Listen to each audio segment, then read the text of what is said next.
Dead Space is a science fiction survival horror game that's coming out from EA. It's a brand new IP, something we've been working on for a couple of years, that takes place about 500 years in the future on a ship that is kind of dead, but is overrun with some crazy creatures. We've just really worked on trying to scare the heck out of the player in 1,000 different ways, because you're talking about 15 to 20 hours of gameplay. You've got to tell it, you've got to scare them all the time differently. It's like trying to tell a punchline 12 times, you can't do it. So we have to scare them differently each time.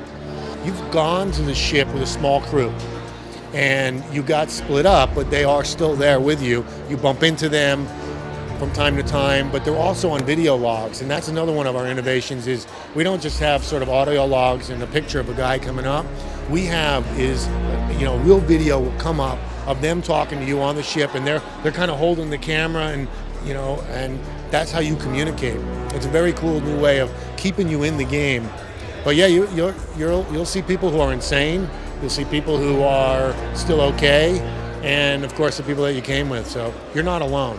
We have a weapon upgrading system that we're actually going to unveil at E3, but what we showed today was our store system, which is all throughout the game. And what you do is you're looking around and you're collecting credits, and that's how you're going to get new ammo, new suits, new weapons, things like that. You got to go to the store, and there's a lot of things that you can buy, you can sell.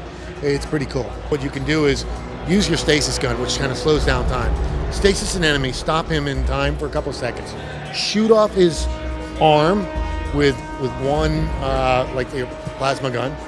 Then grab his arm with telekinesis and shoot it back at it and cut his legs off. So with one bullet and using our other mechanics, you can take out an entire enemy. Yeah, Zero G is something we've been working on for a long time as well. And what we did was we tried to make it just like real Zero G, which is, things are floating. What happens to fire in Zero G? What happens to liquid in Zero G? And what happens to a character? So it's not like I have a jetpack and I can go anywhere I want. It's like if I launch myself, that's the way I'm going to go, unless I get hit by something bigger than me that will knock me in another direction. You go outside the hull quite a few times, using Zero G and your magnetic boots. There's all so many different environments on it. So when people say, oh, it's on a big ship, I'm like, this feels like a big city, plus you go out in space. You can get hit by meteors. But as far as the deaths, they're freaking amazing. If you let them get to you, one will bite your head off, break you in half. Another will cut off your limbs, cut off your head. Each one is just a crazy death. What we wanted to do is if you're gonna die, we're gonna make it worth your while. So we spend a lot of time on them. I can't even get into some of the weird ones.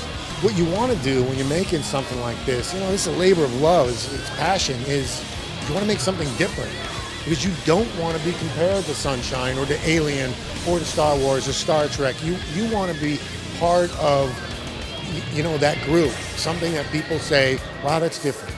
So our enemies have gone through, 8, 10, 12 revisions to get to where they are today, so they wouldn't look like others.